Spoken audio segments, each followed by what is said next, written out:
resonated, some of it is yet to be learned. So he's ratcheting it up a little bit to Introductions 202. So please give Joe a warm Suncoast welcome as he delivers an educational moment that we can all benefit from.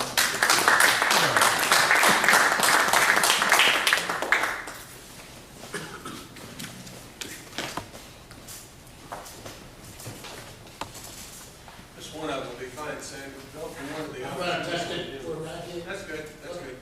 Don't need both of them. Can you see this? Look in here.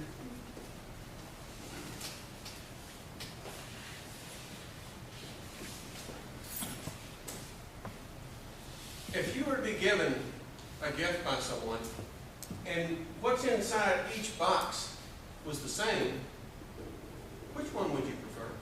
The pretty one. The fancy one, the pretty one, or a red one? Why? Mesmerizing. It looks special.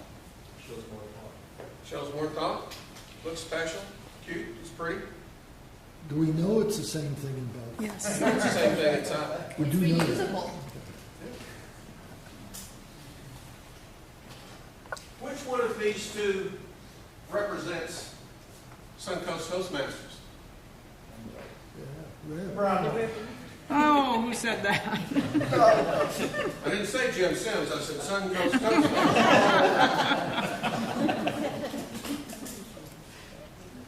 Right on one side, yeah. Obviously, I'm leading you towards what?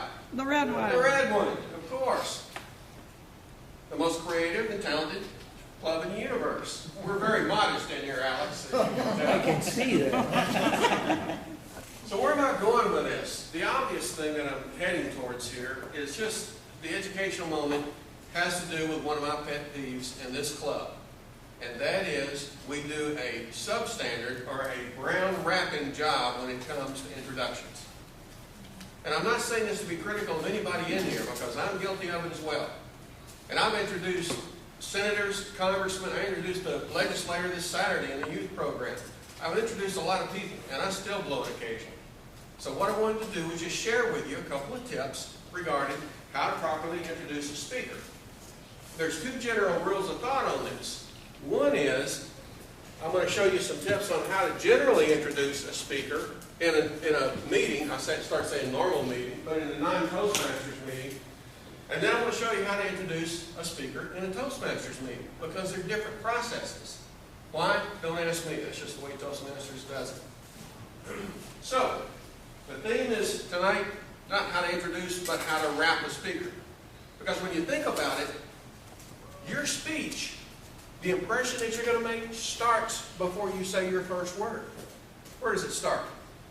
In the intro. In the introduction.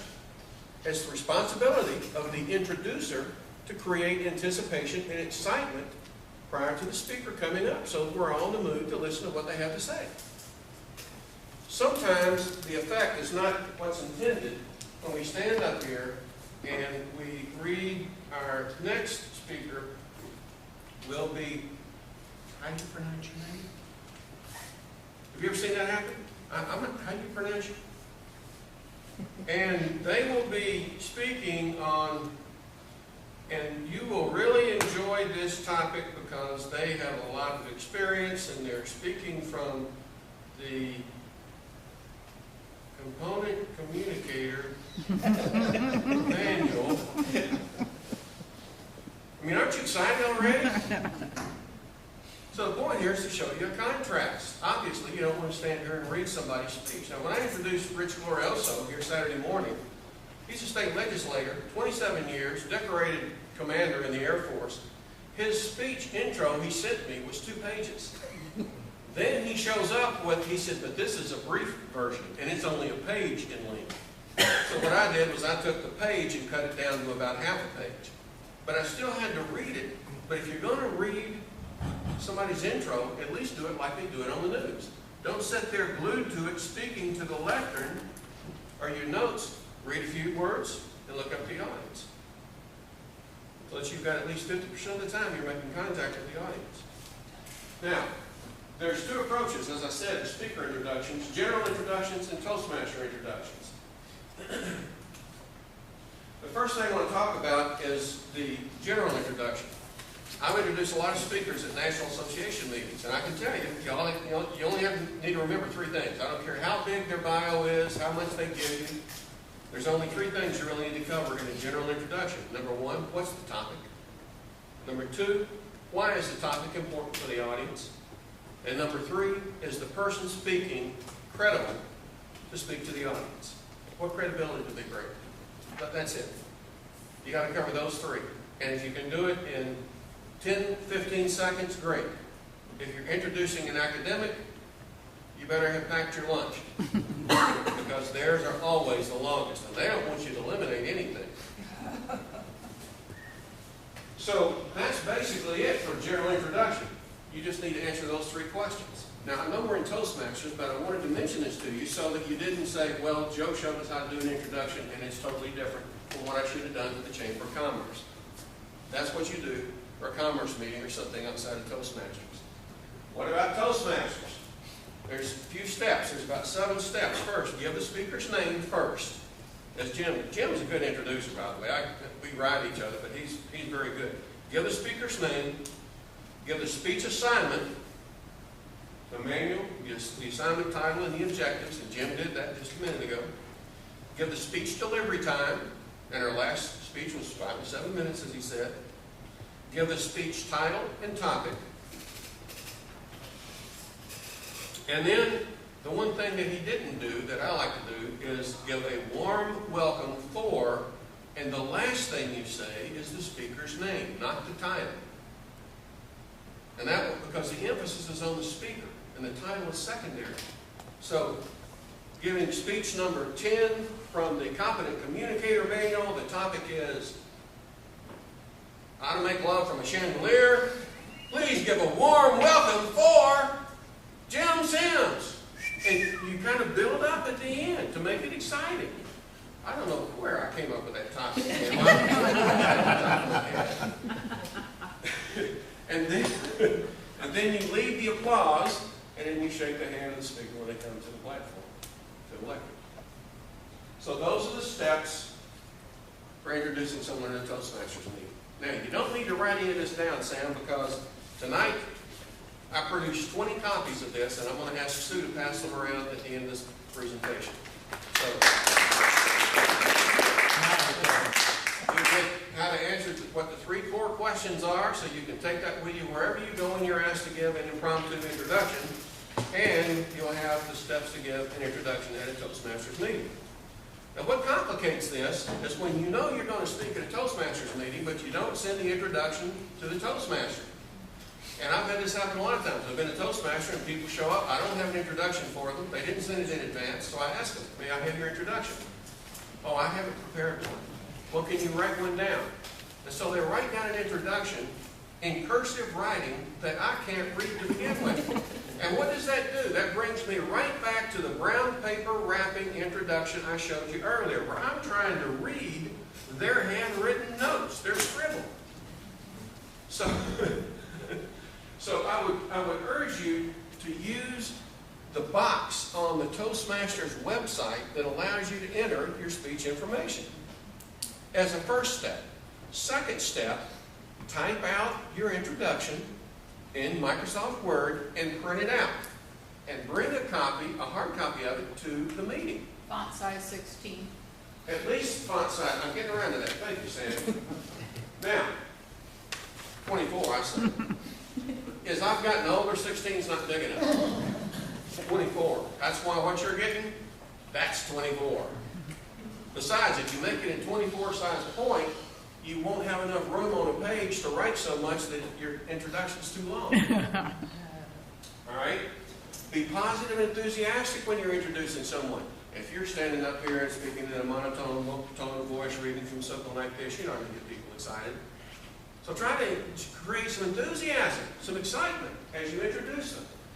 Don't surprise the speaker with anything they don't have on their bio. I've had that happen before.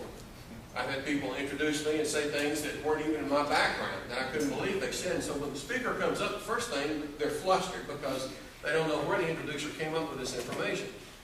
So don't surprise the speaker, because the first thing the speaker will do will have to go into denial of what the introducer just did, and it throws their speech out.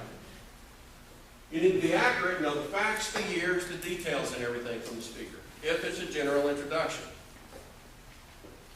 Now, eliminate pronunciation gaps. How do you do that?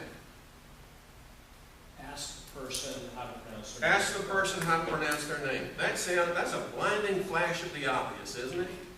And yet we don't do it. Why? Time. We show up at a meeting, we do everything at the last minute, and we've got someone. I remember the first time I had to introduce Shlomo. And I messed that up several times. And still, I'm not sure about his last name. That's my fault for not, as the introducer, for not taking the time to learn how to pronounce it properly. Because what's the sweetest sound you'll ever Your hear? name. Your name. Your own name.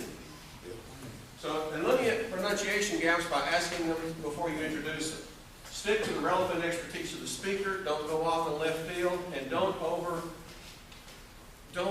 exaggerate what they're qualified to speak on. Don't say they're the greatest in the world. You're building them up to a point where they may embarrass you. Be brief. 15, 60 seconds is the longest introduction I've ever done in my life. And that was for an academic professor at a big conference where he wanted me to read everything that was on there. The most introductions you can do in about 15 seconds. Avoid cliches. That's what I was just talking about. This speaker needs no introduction. If he needs no introduction, Shut up. shut up. Why are you there? You know? All right. So, the strength and volume of your vocal delivery should build towards the end. Like I was talking about, encourage a warm welcome and end with the speaker's name and shake hands, unless there's some other planned way to do it. So in summary, and this is what you're getting on the sheet, the 3 core questions as a general introduction. What's the topic? Why is the topic important to the audience? And you need to tell them why is the speaker qualified to deliver the talk. And then introduce them enthusiastically. Last name is their name is the last thing you say. You can bring them on stage. For Toastmasters, give the speaker's name, the speech assignment, the speech delivery time, speech title and topic, speaker's name, warm welcome for speaker's name, shake their hand, lead the applause, bring them on stage. Those are the steps that you go through for properly introducing a Toastmaster. Now, I've encouraged Pinnell, you like that? I've encouraged Pinnell, when he sends out the weekly agenda that has all the roles, to remind people to send their introductions to the Toastmaster. And Sue has been doing that as a Sergeant at Arms, and that's a good step forward. It's at least reminding people that, to take the time to do an introduction. But it's a good idea to always bring a copy of the introduction anyway, because a lot of times somebody might have gotten it, their printer might not have worked or whatever. So always bring a copy of the introduction, as I did not tonight.